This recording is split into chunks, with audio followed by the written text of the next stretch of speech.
Maintenant, la ville de Hamilton tire la sonnette d'alarme et décrète l'état d'urgence devant les problèmes d'itinérance et d'opioïdes.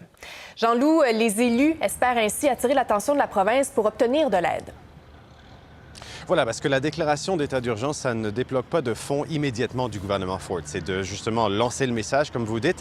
Un élu hier a lancé un discours plutôt émotif dans lequel il parlait de la situation dans les foyers. Plusieurs familles se sont fait refouler dans les foyers récemment parce qu'il n'y a tout simplement plus de place. Jusqu'à 80 familles, dit-il. C'est pour ça qu'il a lancé cette déclaration. Mais ce n'est pas simplement de lancer un message. On demande plusieurs choses à la province. D'abord, d'augmenter le nombre de centres de consommation supervisés permis en province. Il y en a 21 en ce moment et on demande à ce que la limite soit d'augmenter pour que Hamilton puisse en avoir un autre. Deuxième requête, on demande également d'élargir l'accès aux produits qui servent à traiter les symptômes de sevrage aux opioïdes. Je parle de la méthadone par exemple. Et surtout, la troisième demande, la plus grande si vous voulez, c'est plus d'argent pour le logement abordable. Le logement abordable revient toujours à Hamilton et c'est une question qui est revenue aussi lorsque nous sommes allés parler à quelques personnes qui vivent dans un campement de sans-abri aujourd'hui. Je vous laisse écouter l'un d'entre eux.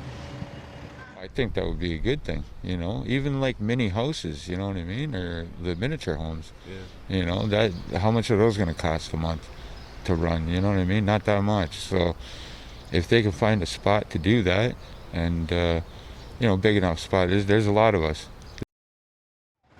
Et Jean-Loup, est-ce que le gouvernement a réagi jusqu'à maintenant? Pas jusqu'à maintenant. On a posé les questions ce matin au ministère de la Santé, au ministère du Logement et aucune réponse. Par contre, la question du logement est déjà allée devant la province il y a quelque temps. L'année dernière, la ville de Hamilton avait demandé plus d'argent et en décembre, on apprenait que le ministre du Logement, Steve Clark, n'avait pas accédé à cette demande et avait dit que la province dépense déjà plus de 50 millions de dollars sur les programmes de sans-abrisme, de services sociaux à Hamilton.